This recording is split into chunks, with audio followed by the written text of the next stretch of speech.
ओम नमो भगवते वासुदेवाय।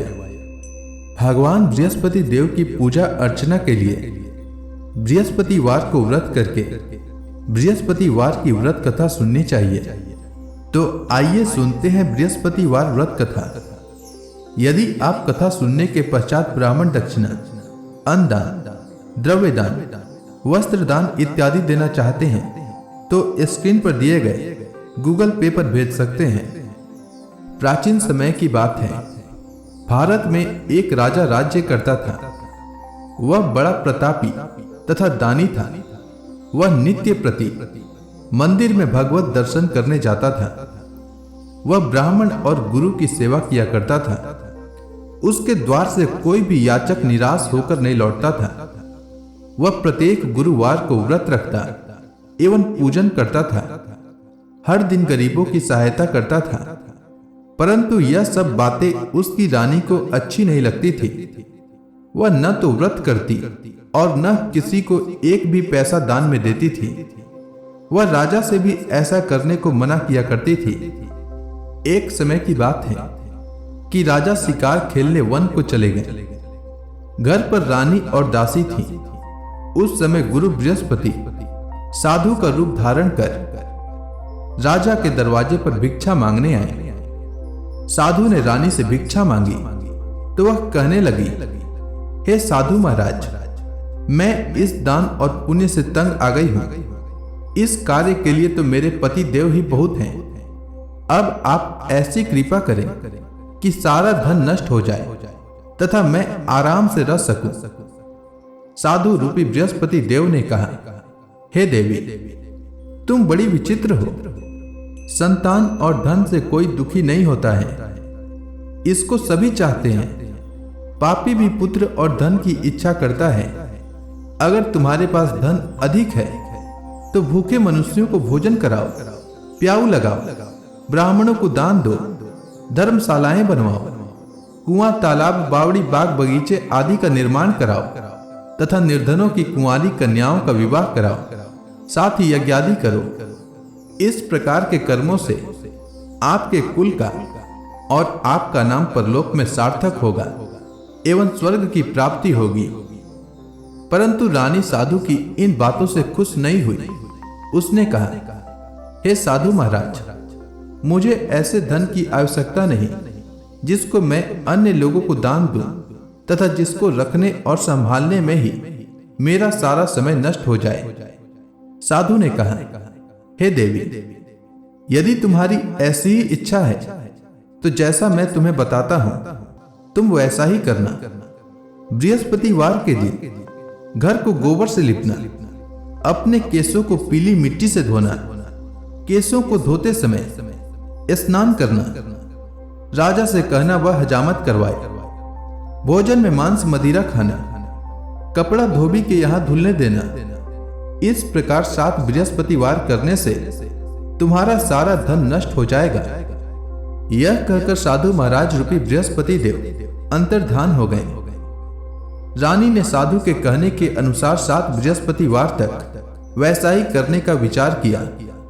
साधु के बताए अनुसार कार्य करते हुए केवल 3 बृहस्पतिवार ही बीते थे कि उसकी समस्त धन संपत्ति नष्ट हो गई। भोजन के लिए दोनों समय परिवार तरसने लगा तथा सांसारिक भोगों से दुखी रहने लगा। तब वह राजा रानी से कहने लगा कि हे रानी, तुम यहां पर रहो, मैं दूसरे देश को जाता हूं, क्योंकि यहां पर मुझे सभी मनुष्य जानते हैं, इसलिए मैं यहां कोई छोटा कार्य नहीं कर सकता। मैं अब परदेश जा रहा हूं, वहां कोई काम धंधा करूंगा, शायद हमारे भाग्य बदल जाए। ऐसा कहकर राजा परदेश चला गया। वह वहां जंगल से लकड़ी काट कर लाता और शहर में बेचता। इस तरह जीवन व्यतीत करने लगा। इधर राजा के बिना रानी और दासियां दुखी रहने लगी। किसी दिन भोजन मिलता और किसी दिन जल पीकर ही रह जाती। एक समय रानी और दासियों को 7 दिन बिना भोजन के व्यतीत करना पड़ा। तो रानी ने अपनी दासी से कहा, हे दासी, यहां पास के नगर में मेरी बहन रहती है। वह बड़ी धनवान है। तू उसके पास जा और वहां से 5 सेर बेजर मांग कर ले आ, जिससे कुछ समय के लिए गुजर हो जाएगा। दासी रानी की बहन के पास गई। रानी की बहन उस समय पूजा कर रही थी। बृहस्पतिवार का दिन था। दासी ने रानी की बहन से कहा, हे रानी, मुझे आपकी बहन ने भेजा है, मुझे 5 सेर बेजर दे दो। दासी ने यह बात अनेक बार कही, परंतु रानी की बहन ने कोई उत्तर नहीं दिया, क्योंकि वह उस समय बृहस्पतिवार की कथा सुन रही थी। जब दासी को रानी की बहन से कोई उत्तर नहीं मिला तो वह बहुत दुखी हुई। उसे क्रोध भी आया। वह लौटकर रानी से बोली, हे रानी, आपकी बहन बहुत ही धनी स्त्री है। वह छोटे लोगों से बात भी नहीं करती। मैंने उससे कहा तो उसने कोई उत्तर नहीं दिया। मैं वापस चली आई। रानी बोली, हे दासी, इसमें उसका कोई दोष नहीं है। जब बुरे दिन आते हैं तब कोई सहारा नहीं देता। अच्छे बुरे का पता विपत्ति में ही लगता है। जो ईश्वर की इच्छा होगी वही होगा। यह सब हमारे भाग्य का दोष है। उधर रानी की बहन ने सोचा कि मेरी बहन की दासी आई थी, परंतु मैं उससे कुछ नहीं बोली। इससे वह बहुत दुखी हुई होगी। अतः कथा सुन और विष्णु भगवान का पूजन समाप्त कर वह अपनी बहन के घर आई और कहने लगी, हे बहन, मैं बृहस्पतिवार का व्रत कर रही थी। तुम्हारी दासी हमारे घर गई थी, परंतु जब तक कथा होती है तब तक हम लोग न तो उठते हैं और न बोलते हैं, इसलिए मैं नहीं बोली। कहो दासी क्यों गई थी? रानी बोली, बहन, हमारे घर अनाज नहीं था। वैसे तुमसे कोई बात छिपी नहीं है। इस कारण मैंने दासी को तुम्हारे पास 5 सेर बेजर लेने के लिए भेजा था। रानी की बहन बोली, बहन, देखो, बृहस्पति भगवान सबकी मनोकामना पूर्ण करते हैं। देखो, शायद तुम्हारे घर में अनाज रखा हो। यह सुनकर दासी घर के अंदर गई तो वहां उसे एक घड़ा बेजर का भरा मिल गया। उसे बड़ी आश्चर्य हुई, क्योंकि उसने एक एक बर्तन देख लिया था। उसने बाहर आकर रानी को बताया। दासी अपनी रानी से कहने लगी, हे रानी, देखो, वैसे हमको जब अन्न नहीं मिलता तो हम रोज ही व्रत करते हैं। अगर इनसे व्रत की विधि और कथा पूछ ली जाए तो उसे हम भी किया करेंगे। दासी के कहने पर रानी ने अपनी बहन से बृहस्पतिवार व्रत के बारे में पूछा। उसकी बहन ने बताया, हे रानी बहन, बृहस्पतिवार को सूर्योदय से पूर्व उठकर स्नान करके बृहस्पतिवार का व्रत करना चाहिए, लेकिन उस दिन सिर नहीं धोना चाहिए। बृहस्पतिवार के व्रत में चने की दाल और मुनक्का से विष्णु भगवान का केले के वृक्ष की जड़ में पूजन करें तथा दीपक जलावें। उस दिन एक ही समय भोजन करें। भोजन पीले खाद्य पदार्थ का करें तथा कथा सुने। इस प्रकार करने से गुरु भगवान प्रसन्न होते हैं, अन्न पुत्र धन देते हैं, मनोकामना पूर्ण करते हैं। व्रत और पूजन की विधि बताकर रानी की बहन अपने घर लौट गई। रानी और दासी दोनों ने निश्चय किया कि बृहस्पति देव भगवान का पूजन अवश्य करेंगे। 7 दिन बाद जब बृहस्पतिवार आया तो उन्होंने व्रत रखा। घुड़साल में जाकर चना और गुड़ बीन लाई तथा उसकी दाल से केले की जड़ तथा विष्णु भगवान का पूजन किया। अब अन्न पीला कहां से लाएं? दोनों बड़ी दुखी हुई, परंतु उन्होंने व्रत किया था, इस कारण बृहस्पति देव भगवान प्रसन्न थे। एक साधारण व्यक्ति के रूप में वे 2 थालों में सुंदर पीला भोजन लेकर आए और दासी को देकर बोले, हे दासी, यह भोजन तुम्हारे और रानी के लिए है, तुम दोनों करना। दासी भोजन पाकर बड़ी प्रसन्न हुई और रानी से बोली, रानी जी, भोजन कर लो। रानी को भोजन आने के बारे में कुछ पता नहीं था, इसलिए वह दासी से बोली, जा तू ही भोजन कर, क्योंकि तू हमारी व्यर्थ में हंसी उड़ाती है। दासी बोली, एक व्यक्ति भोजन दे गया है। रानी कहने लगी, वह भोजन तेरे लिए दे गया है, तू ही भोजन कर। दासी ने कहा, वह व्यक्ति हम दोनों के लिए, 2 थालों में भोजन दे गया है, इसलिए मैं और आप दोनों ही साथ साथ भोजन करेंगे। दोनों ने गुरु भगवान को नमस्कार कर भोजन प्रारंभ किया। उसके बाद से वे प्रत्येक बृहस्पतिवार को गुरु भगवान का व्रत और पूजन करने लगी। बृहस्पति भगवान की कृपा से उनके पास धन हो गया, परंतु रानी फिर से पहले की तरह आलस्य करने लगी। तब दासी ने कहा, देखो रानी, तुम पहले भी इस प्रकार आलस्य करती थी। तुम्हें धन के रखने में कष्ट होता था, इस कारण सभी धन नष्ट हो गया था। अब गुरु भगवान की कृपा से धन मिला है, तो फिर तुम्हें आलस्य होता है। बड़ी मुसीबतों से हमने यह धन पाया है, इसलिए हमें दान पुण्य करना चाहिए। तुम भूखे मनुष्यों को भोजन कराओ, प्याऊ लगवाओ और ब्राह्मणों को दान दो। कुआं, तालाब, बावड़ी आदि का निर्माण करवाओ। मंदिर, पाठशाला बनवाकर दान दो। कुंवारी कन्याओं का विवाह करवाओ। धन को शुभ कार्यों में खर्च करो, जिससे तुम्हारे कुल का यश बढ़े तथा स्वर्ग प्राप्त हो और पितृ प्रसन्न हो। दासी की बात मानकर रानी ने इसी प्रकार के कर्म करने प्रारंभ किए, जिससे उसका काफी यश फैलने लगा। एक दिन रानी और दासी आपस में विचार करने लगी कि न जाने राजा किस दशा में होंगे। उनकी कोई खोज खबर नहीं है। गुरु भगवान से उन्होंने प्रार्थना की और भगवान ने रात्रि में राजा को स्वप्न में कहा, हे राजा, उठ, तेरी रानी तुझको याद करती है। अब अपने देश को लौट जा। राजा प्रातः काल उठकर जंगल से लकड़ियां काट कर लाने के लिए जंगल की ओर चल पड़ा। जंगल से गुजरते समय वह सोचने लगा, रानी की गलती से उसे कितने दुख भोगने पड़े। राजपाट छोड़कर उसे जंगल में आकर रहना पड़ा। जंगल से लकड़ियां काटकर उन्हें बेचकर गुजारा करना पड़ा। उसी समय उस जंगल में बृहस्पति देव एक साधु का रूप धारण करके आए और राजा के पास आकर बोले, हे लकड़हारे, तुम इस सुनसान जंगल में किस चिंता में बैठे हो, मुझे बतलाओ। यह सुनकर राजा के नेत्रों में जल भर आया और साधु की वंदना कर बोला, हे प्रभु, आप सब कुछ जानने वाले हैं। इतना कहकर राजा ने साधु को अपनी संपूर्ण कहानी सुना दी। महात्मा दयालु होते हैं। वे राजा से बोले, हे राजा, तुम्हारी पत्नी ने बृहस्पति देव के प्रति अपराध किया था, जिसके कारण तुम्हारी यह दशा हुई है। अब तुम किसी प्रकार की चिंता मत करो, भगवान तुम्हें पहले से अधिक धन देंगे। देखो, तुम्हारी पत्नी ने बृहस्पतिवार का व्रत करना प्रारंभ कर दिया है। अब तुम भी बृहस्पतिवार का व्रत करके चने की दाल व गुड़ जल के लोटे में डालकर केले का पूजन करो।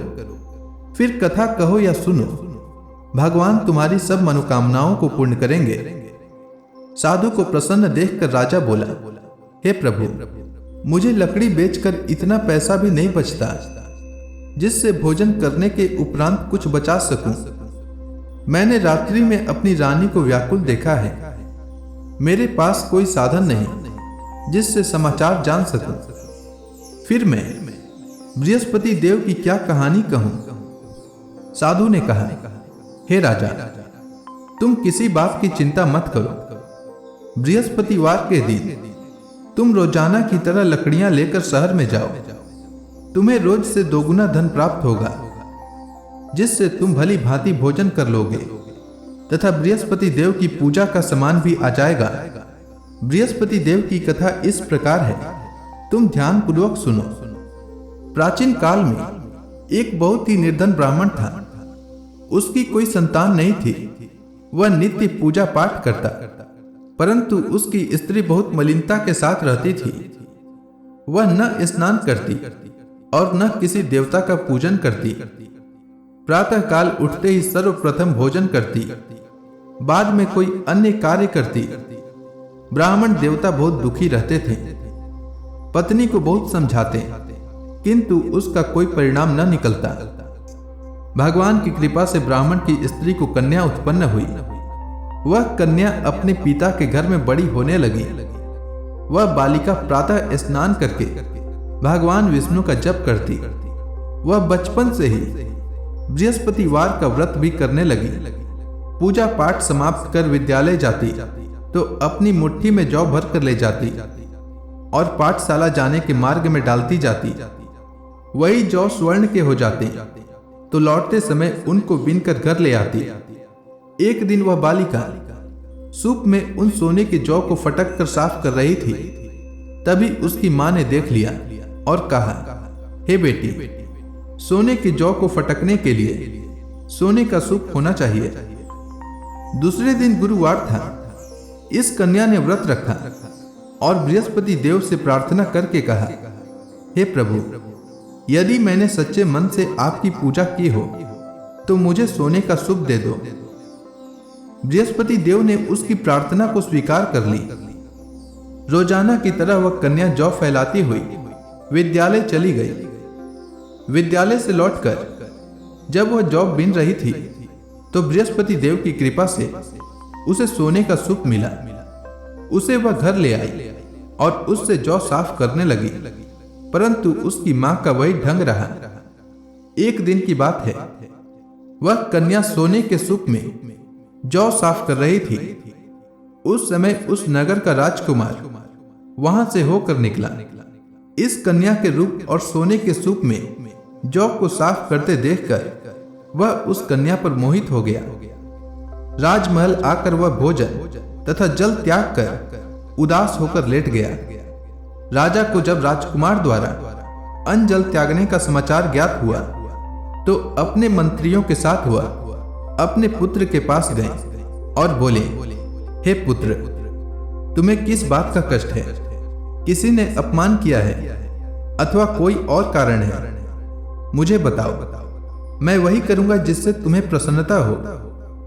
राजकुमार ने अपने पिता की बातें सुनी तो वह बोला, मुझे आपकी कृपा से किसी बात का दुख नहीं है। किसी ने मेरा अपमान भी नहीं किया है, परंतु मैं उस लड़की के साथ विवाह करना चाहता हूं जो सोने के सूप में जौ साफ कर रही थी। यह सुनकर राजा आश्चर्य में पड़ गया और बोला, हे पुत्र, इस तरह की कन्या का पता तुम ही लगाओ। मैं उसके साथ तुम्हारा विवाह अवश्य ही करवा दूंगा। राजकुमार ने राजा को उस लड़की के घर का पता बतलाया। मंत्री उस लड़की के घर गया और राजा का आदेश ब्राह्मण को सुनाया। कुछ ही दिन बाद ब्राह्मण की कन्या का विवाह राजकुमार के साथ संपन्न हो गया। कन्या के घर से जाते ही उस ब्राह्मण देवता के घर में पहले की ही भांति गरीबी का वास हो गया। अब भोजन के लिए भी अन्न बड़ी मुश्किल से मिलता था। एक दिन दुखी होकर ब्राह्मण अपनी पुत्री से मिलने गया। बेटी ने पिता के दुख की अवस्था को देखा और अपनी मां का समाचार पूछा। ब्राह्मण ने सभी हाल कहा। कन्या ने बहुत सा धन देकर अपने पिता को विदा कर दिया। इस तरह ब्राह्मण का कुछ समय सुखपूर्वक व्यतीत हुआ, लेकिन कुछ दिन बाद फिर वही हाल हो गया। ब्राह्मण फिर अपनी कन्या के यहां गया और सभी हाल कहा तो पुत्री बोली, हे पिताजी, आप माता जी को यहां लिवा लाओ। मैं उन्हें वह विधि बता दूंगी जिससे गरीबी दूर हो जाए। ब्राह्मण देवता अपनी स्त्री को साथ लेकर अपनी पुत्री के पास राजमहल पहुंचे तो पुत्री अपनी माता को समझाने लगी, हे मां, तुम प्रातःकाल उठकर प्रथम स्नान आदि करके विष्णु भगवान का पूजन करो तो सब दरिद्रता दूर हो जाएगी। परंतु उसकी मां ने उसकी एक बात नहीं मानी। वह प्रातःकाल उठकर अपनी पुत्री का बचा जूठन खा लेती थी। एक दिन उसकी पुत्री को बहुत क्रोध आया। उसने एक रात एक कोठरी से सारा सामान निकाल दिया और अपनी मां को उसमें बंद कर दिया। प्रातः उसमें से उसे निकाला तथा स्नान आदि करा के पूजा पाठ करवाया तो उसकी मां की बुद्धि ठीक हो गई। इसके बाद वह नियम से पूजा पाठ करती और प्रत्येक बृहस्पतिवार को व्रत रखने लगी। इस व्रत के प्रभाव से उसकी मां भी बहुत धनवान हो गई और बृहस्पति देवता के प्रभाव से स्वर्ग को प्राप्त हुई।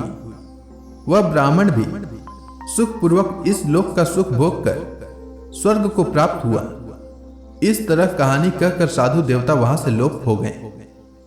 धीरे धीरे समय व्यतीत होने पर फिर बृहस्पतिवार का दिन आया। राजा जंगल से लकड़ी काट कर किसी शहर में बेचने गया। उसे उस दिन और दिनों से अधिक धन मिला। राजा ने चना, गुड़ आदि लाकर बृहस्पतिवार का व्रत किया। उस दिन से उसके सभी कलेश दूर हो गए। परंतु जब अगला गुरुवार का दिन आया तो वह बृहस्पतिवार का व्रत करना भूल गया। इस कारण बृहस्पति भगवान नाराज हो गए। उस दिन उस नगर के राजा ने विशाल यज्ञ का आयोजन किया तथा अपने समस्त राज्य में घोषणा करवा दी कि कोई भी मनुष्य अपने घर में भोजन न बनाए तथा आग भी न जलाए। समस्त लोग मेरे यहाँ भोजन करने आवे। इस आज्ञा को जो न मानेगा उसको फांसी की सजा दी जाएगी। राजा की आज्ञानुसार राज्य के सभी वासी राजा के भोज में सम्मिलित हुए, लेकिन लकड़हारा कुछ देर से पहुंचा, इसलिए राजा उसको अपने साथ महल में ले गए। जब राजा लकड़हारे को भोजन करा रहे थे तो रानी की दृष्टि उस खूंटी पर पड़ी जिस पर उसका हार लटका हुआ था। उसे हार खूंटी पर लटका दिखाई नहीं दिया। रानी को निश्चय हो गया कि मेरा हार इसी लकड़हारे ने चुरा लिया है। उसी समय सैनिक बुलवाकर उसको जेल में डलवा दिया। जब लकड़हारा जेल खाने में गया तो बहुत दुखी होकर विचार करने लगा कि न जाने कौन से पूर्व जन्म के कर्म से मुझे यह दुख प्राप्त हुआ है, और उसी साधु को याद करने लगा जो जंगल में मिला था। तत्काल बृहस्पति देव साधु के रूप में प्रकट हो गए और उसकी दशा को देखकर कहने लगे, अरे मूर्ख, तूने बृहस्पति देवता की कथा नहीं कही, इसी कारण तुझे दुख प्राप्त हुआ है। अब चिंता मत कर। बृहस्पतिवार के दिन जेल खाने के दरवाजे पर 4 पैसे पड़े मिलेंगे। उनसे तू बृहस्पति देव की पूजा करना तो तेरे सभी कष्ट दूर हो जाएंगे। अगले बृहस्पतिवार को उसे जेल के द्वार पर 4 पैसे मिले। राजा ने पूजा का सामान मंगवाकर कथा कही और प्रसाद बांटा। उसी रात्रि को बृहस्पति देव ने उस नगर के राजा को स्वप्न में कहा, हे राजा, तूने जिस आदमी को जेल खाने में बंद कर दिया है वह निर्दोष है, वह राजा है, उसे छोड़ देना। रानी का हार उसी खूंटी पर लटका हुआ है। अगर तू ऐसा नहीं करेगा तो मैं तेरे राज्य को नष्ट कर दूंगा।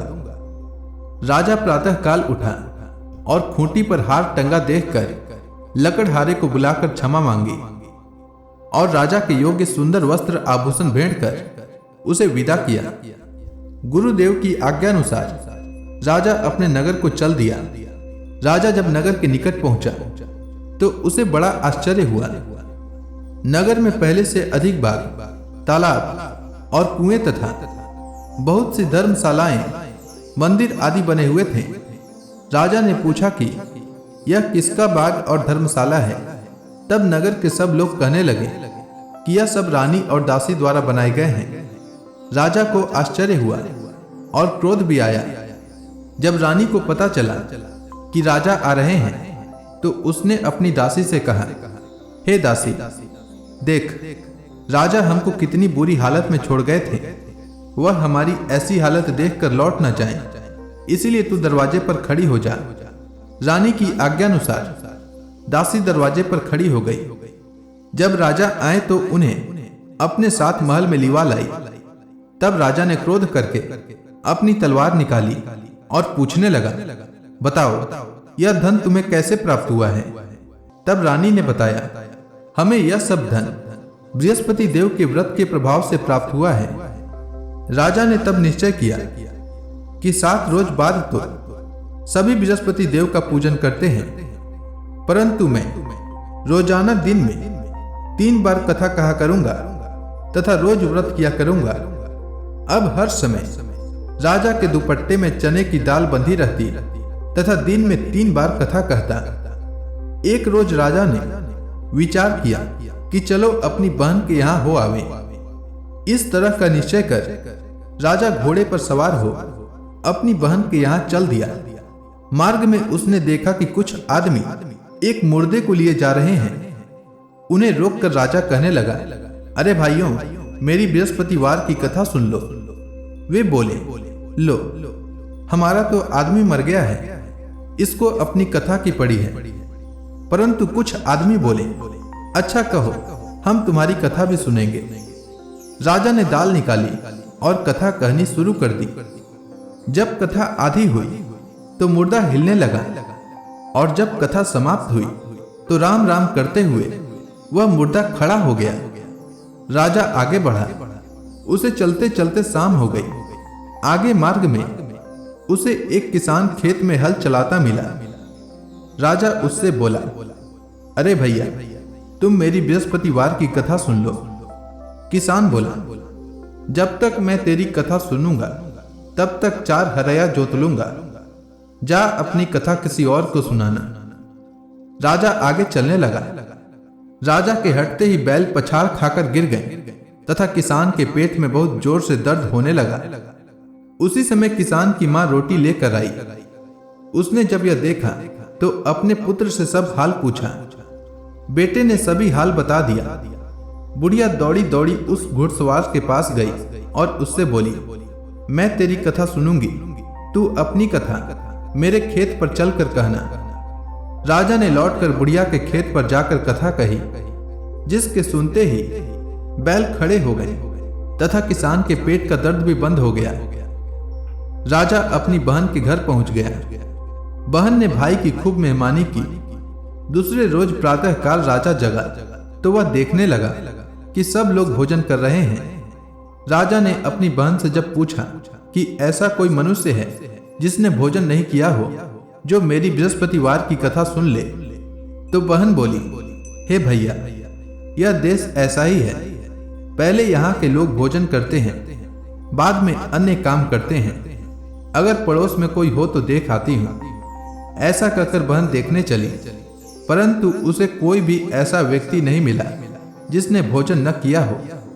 वह एक कुम्हार के घर गई जिसका लड़का बीमार था। उसे पता चला कि उसके यहाँ 3 दिन से किसी ने भोजन नहीं किया है। रानी ने अपने भाई की कथा सुनने के लिए कुम्हार से कहा। वह तैयार हो गया।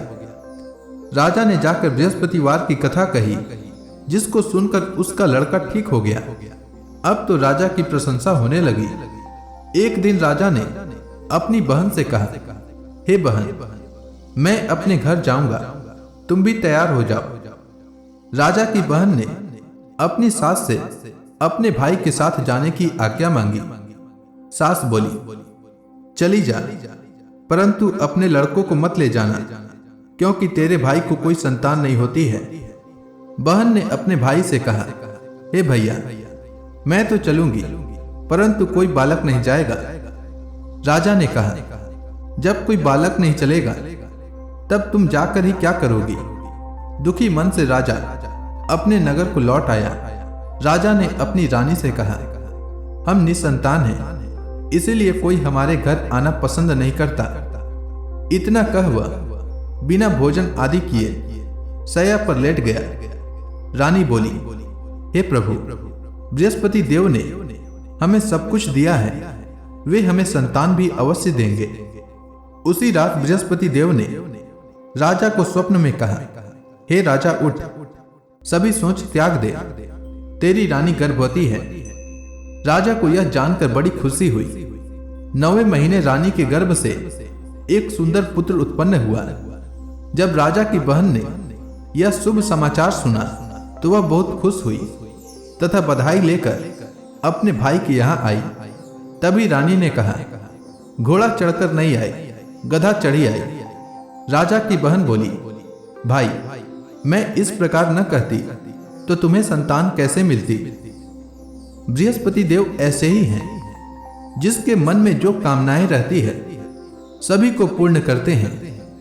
जो सद्भावना पूर्वक बृहस्पतिवार का व्रत कथा करता है एवं पढ़ता है अथवा सुनता है और दूसरों को सुनाता है, बृहस्पति देव उसकी सभी मनोकामना पूर्ण करते हैं। बृहस्पति देव उसकी सदैव रक्षा करते हैं।